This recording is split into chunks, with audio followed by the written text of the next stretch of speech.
अस्सलामुअलैकुम। Urdu point sports round up के साथ मैं हूं रज़ा जमशेद। बड़ी देर कर दी मेहरमा आते आते, फाइनली पीसीबी ने मिसबाहुल हक, शाहिद खान अफरीदी और यूनुस खान को फेयरवेल देने का ऐलान कर दिया है। इंटरनेशनल क्रिकेटर्स के साथ साथ डीन जॉन्स भी अब पाकिस्तान आने पर राजी हैं।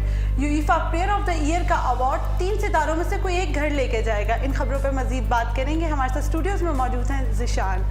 जी ज़िशान, फाइनली पीसीबी ने ऐलान कर दिया है कि वो तीनों प्लेयर्स को फेयरवेल देंगे। क्या इस बारे में क्या मजीद अपडेट्स हैं? बिल्कुल रिदा, पीसीबी के जो एक्स चेयरमैन थे शहरयार खान, जब उनसे ये सवाल किया गया था तो उन्होंने कहा था कि हाँ, हम इन प्लेयर्स को फेयरवेल देने का सोच रहे हैं, लेकिन वो किसी डेट का ऐलान नहीं कर पाए थे। तो जो मौजूदा चेयरमैन नज़ीम सेठी हैं, उन्होंने फिर आखिर ऐलान कर दिया है कि वो सितंबर के अंदर इन तीनों प्लेयर्स को वो फेयरवेल दे रहे हैं जिसकी ये वाकई में हकदार हैं। और ये एक अच्छी चीज़ है क्योंकि ज़ाहिर है जिन खिलाड़ियों ने आपकी 20 साल खिदमत की हो तो उनका इतना तो हक बनता है कि उन्हें आप एक अच्छा फेयरवेल दें, इस तरह रुखसत करें ताकि जो नौजवान खिलाड़ी हैं उनको काफ़ी इसका मोरल उनका हाई होता है। ये तो ठीक है ज़िशान, क्या ये बात सिर्फ फेयरवेल तक महदूद रहेगी या उन पर कोई जिम्मेदारी भी डाली जाएगी? बिल्कुल, ये सबसे बड़ा सवाल है कि क्योंकि अब हमने ये देखा है कि पीसीबी जो है पहले जो एक्सट्रेक्टर्स उनकी इतनी ज़्यादा अच्छी खिदमत हासिल नहीं कर सकता, और अब ये काफ़ी अच्छे से सवालियात उठ रहे हैं कि हमें अब जो क्रिकेटर्स एक्सट्रेक्टर्स जो हाल ही में रिटायर हुए हैं, अब उन्हें जो दूसरी टीम्स हैं, अपनी जो ए टीम है या अंडर 19 टीम है, उसके साथ उनको लगाना चाहिए, उसके साथ उनको लगाना चाहिए ताकि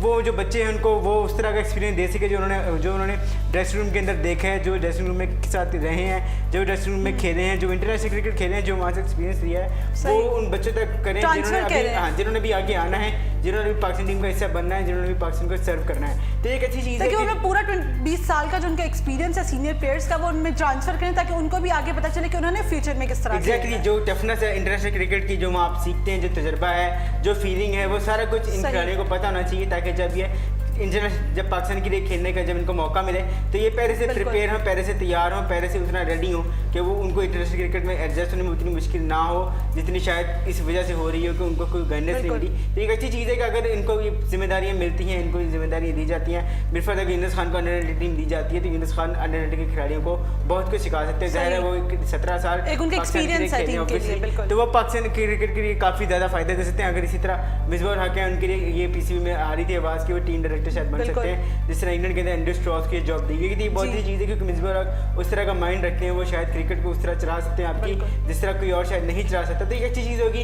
कि ये जो खिलाड़ी हैं ये आपकी उस तरह खिदमत कर सकेंगे कि मैदान से बाहर भी जिस तरह उन्होंने मैदान के अंदर आपको सर्व किया है। ये बात आपकी बिल्कुल ठीक है ज़िशान। अगर हम आज की बात करें तो आज एक्स चेयरमैन शहरयार खान को फेयरवेल दी गई है और जाते जाते वो एक कॉन्ट्रोवर्शियल स्टेटमेंट दे गए हैं कि टीम में पढ़े लिखे प्लेयर्स का होना ज़रूरी है। किस हद तक ये बात आपको ठीक लगती है? इधर ये उनकी अपनी स्टेटमेंट है, इस पर उनको काफ़ी तनकीद का सामना भी करना पड़ा था पहले भी कि इनका ये जो स्टेटमेंट है, ठीक है पढ़े लिखे प्लेयर से मुराद है कि उनकी ये है कि वो प्लेयर्स होने चाहिए जिन्हें थोड़ी कॉमन सेंस हो, जिन्हें नॉलेज हो, जिन्हें कुछ चीज़ों का पता हो। तो ये बहुत अच्छी चीज़ है कि वो उन्हें होने चाहिए, लेकिन इसका इट डजंट मीन कि जनाब पढ़े लिखे प्लेयर्स का मतलब आप ग्रेजुएट्स या डॉक्टर्स या इंजीनियर टीम में भर्ती है, क्योंकि ऑब्वियसली वो नहीं कर सकते। लेकिन अगर पढ़े लिखे ना भी हो तो ये रिस्पॉन्सिबिलिटी पीसीबी की नहीं आती कि उनको ग्रूम किया जाए उस तरह से? एग्जैक्टली, और यही चीज़ पीसीबी को देखनी है कि उनके ऊपर भी कुछ जिम्मेदारियाँ आती हैं कि उन्हें भी कुछ प्लेयर्स ग्रूम करने हैं, उन्हें खिलाड़ियों को कुछ सिखाना है। ठीक है, अगर कोई खिलाड़ी ग्रेजुएट होकर भी आया है तो इट डजंट मीन कि अगर कोई खिलाड़ी मतलब इतना पढ़ा लिखा है तो उतना अच्छा शायद बोल भी सकता होगा, सुन भी सकता होगा, समझ भी सकता होगा चीज़ों। सारी क्वालिटीज तो नहीं होती कि ना कि ग्रूम अप करना या एजुकेट करना या उनको इस बारे में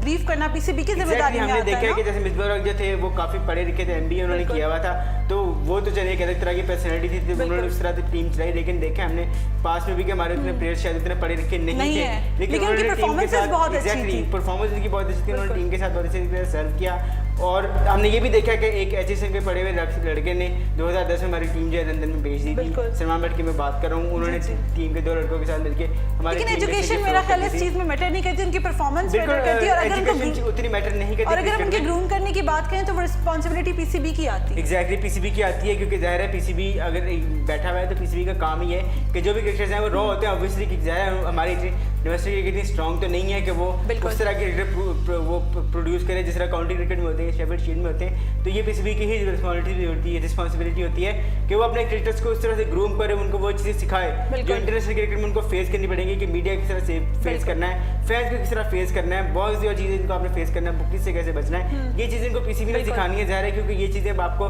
डोमेस्टिक क्रिकेट में सीखने को उस तरह से नहीं मिलती हैं, तो इसके लिए पढ़ा लिखा होना शायद इतना ज़रूरी नहीं है। हाँ, थोड़ा एजुकेटेड होना ज़रूरी है क्योंकि ये चीज़ आपके काम आती है, पर इट डजंट मीन कि आप ये कहें कि टीम में कोई पढ़ा लिखा नहीं है तो शायद टीम वो काम नहीं कर सकती, वो परफॉर्मेंस नहीं देती। हमने देखा कि चैंपियंस ट्रॉफी जो टीम जीती है उसमें कोई शायद इस तरह पढ़ा लिखा इंसान, लेकिन उन्होंने अपनी परफॉर्मेंस से अपने आप को मेरा ख्याल है पूरी दुनिया में मनवाया कि वो एक अच्छे प्लेयर्स हैं। एग्जैक्टली, उन्होंने परफॉर्म किया, यंग खिलाड़ी थे, उनको कोई डर नहीं था और उनको इस चीज़ का कोई वही नहीं था कि हम हार जाएंगे तो क्या होगा, और हमने ये देखा कि उन्होंने हार के डर के बगैर खेले, उन्होंने क्या कर दिखाया। इस्लामाबाद यूनाइटेड के हेड कोच डीन जॉन्स ने ये कहा है कि वो अब पाकिस्तान आके कमेंट्री करने के लिए तैयार हैं। ये एक अच्छा साइन है पाकिस्तान के लिए? बिल्कुल बहुत अच्छा साइन है, क्योंकि उन्होंने देखा था कि पाकिस्तान में जब इंटरनेशनल क्रिकेट नहीं हो रही थी और जब PSL का फाइनल लाहौर में हुआ था तब भी डीन जॉन्स पाकिस्तान आए थे, यहाँ पे कमेंट्री की थी और हमने ये देखा था कि उनके साथ कुछ और कमेंटेटर की भी आए थे, उन्होंने यहाँ पे कमेंट्री की थी। तो एक अच्छा साइन है कि जब श्रीलंका ने अपनी टीम भेजने का इंडिया दिया है, वर्ल्ड 11 का भी हम देख रहे हैं कि उसका भी आने के काफ़ी चांसेस हैं। तो ये अच्छी चीज़ है कि जो गैर मुल्की क्रिकेटर्स हैं, एक्स क्रिकेटर्स ही हैं, वो भी पाकिस्तान आने के लिए रजामंद हो रहे हैं, वो भी पाकिस्तान आने की कोशिश कर रहे हैं, वो भी पाकिस्तान आना चाहते हैं। ये एक अच्छा साइन है क्योंकि हम मुल्क में क्रिकेट बाहर करना चाहते हैं। 2 साल से हमने इस मुल्क में क्रिकेट नहीं देखी, लेकिन अभी फाइनली मुझे लग रहा है कि क्रिकेट बहाल हो, कि फाइनली इंटरनेशनल क्रिकेट और क्रिकेटर्स पाकिस्तान आने के लिए तैयार हो गए हैं। एग्जैक्टली, हम यही सोचने हमें यही उम्मीद करनी चाहिए कि आगाज़ होगा, इसके बाद बड़ी टीमें पाकिस्तान आएंगी, ऑस्ट्रेलिया, इंग्लैंड, न्यूजीलैंड, हालांकि उनका आने में थोड़ा हो सकता है टाइम लगेगा, जाहिर है क्योंकि उनके कंसर्न जरा और तरह के होते हैं। तो ये चीज़ अच्छी है कि वो अगर वो पाकिस्तान वर्ल्ड 11 जो हो रहा है ये बहुत अच्छा एक तरह से एक मैसेज कन्वे करेगा इंटरनेशनल क्रिकेट की बहाली के लिए। लेकिन अभी तक PCB ने कोई डेट्स फाइनल नहीं की अनाउंस के वर्ल्ड 11 की फाइनल डेट्स क्या होंगी, ऐसा क्यों हो रहा है, इतनी डिले क्यों आ रही है? बिल्कुल PCB की और पंजाब हुकूमत के इस बारे में मेरा ख्याल है सारी जो मुज़ाकरात थे वो हो चुके हैं और PCB ने ICC को डेट्स भी भिजवा दी है, लेकिन शायद सिक्योरिटी कंसर्न्स ही हैं जिनकी वजह से वो इस तरह फाइनल ऐलान नहीं कर रहे, क्योंकि ऑब्वियसली सिक्योरिटी हमारे लिए सबसे बड़ा इशू है।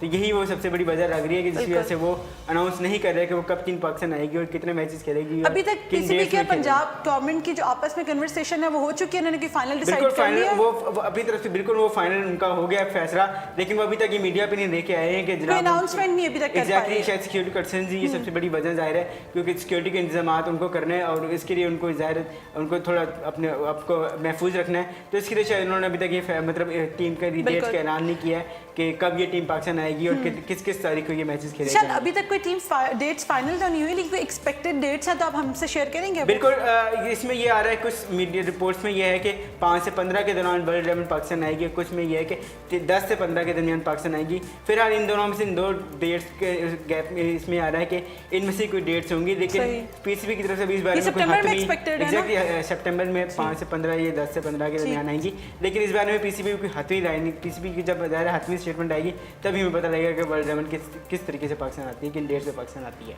दुनिया जो फुटबॉल की दुनिया से एक बड़ी अच्छी खुशखबरी आई है कि उनके जो फुटबॉल के 3 मेन स्टार हैं मेसी, रोनाल्डो और बुफॉन, उनको UEFA जो अवार्ड्स हैं फुटबॉल के उनके लिए नॉमिनेट किया गया प्लेयर ऑफ द ईयर के लिए। इन तीनों में से किसके चांसेस ज़्यादा लग रहे हैं आपको जीतने के? बिल्कुल, ये तीनों फुटबॉल लेजेंड्स हैं। अगर हम तीनों पे बात करें तीनों ही लेजेंड्स हैं, तीनों ही अपनी जगह बहुत अच्छा परफॉर्मर एग्जैक्टली क्रिस्टियानो रोनाल्डो और मेसी तो खैर दुनिया भर में मशहूर हैं, लेकिन अगर दुनिया के बेस्ट कीपर्स की बात करें तो उसमें कोई बुफॉन आते थे और एक बुफॉन आते हैं जो दुनिया के बेस्ट कीपर में से माने जाते हैं। बुफॉन के पास तो कई रिकॉर्ड्स भी हैं और 40 साल की उम्र में भी वो कीपिंग कर रहे हैं, जिससे आप उनकी फिटनेस का अंदाजा लगा सकते हैं, उनकी कमिटमेंट का अंदाजा लगा सकते हैं और टीम के लिए उनकी जो उनका सिंसियरिटी है उसका अंदाजा लगा सकते हैं। मुझे लगता है कि टीम्स में ऐसे ही प्लेयर्स होने चाहिए कि जो अपनी इतनी एज के बावजूद अपने आप को इतना मेंटेन और फिट रखेंगे, उनको टीम अभी भी उनको बुलाए, उनको टीम में उनकी जगह बनती है। एग्जैक्टली, और जिस तरह की उनकी फॉर्म जारी है हमने देखा है कि कुछ 1-2 साल के अंदर ही बुफॉन की जिस तरह ये परफॉर्मेंसेस जा रही हैं, उसके बाद मेरा ख्याल है यूवेंटस तो कभी भी नहीं चाहेगा कि बुफॉन खेल कर विदा कहे, लेकिन ज़्यादा 40 साल की इनकी उम्र हो गई है तो अब उन्हें किसी ना किसी दिन तो फैसला करना ही करना है कि वो किस दिन खेल को छोड़ के जाते हैं। लेकिन जिस तरह की उनकी फॉर्म है तो हम ये कह सकते हैं कि फॉर्म टेम्प्रेरी होती है लेकिन क्लास परमानेंट होती है, और बुफॉन ये 12 शो कर चुके हैं कि वो कितने क्लास के कीपर हैं और हम ये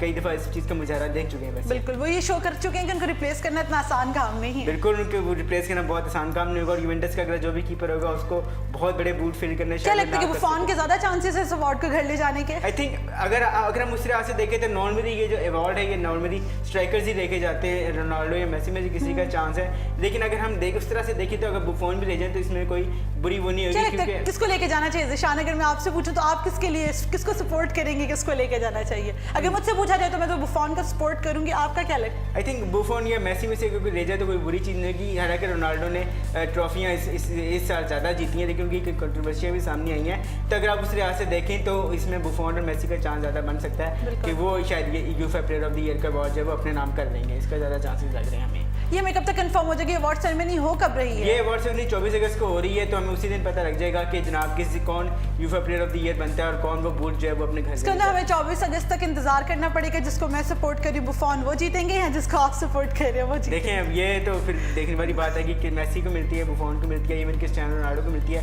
ये फैसला तो खैर यूएफए ने खुद करना है, तो वही करेगी कि किस खुश नसीब का वो कुरान करता है और कौन ये जो ट्रॉफी ये जो अवार्ड घर लेके जाएगा। बिल्कुल सही जी नाज़रीन, तो आज के स्पोर्ट्स राउंड अप से बस इतना ही। मजीद खबरों के लिए देखते रहिए उर्दू पॉइंट।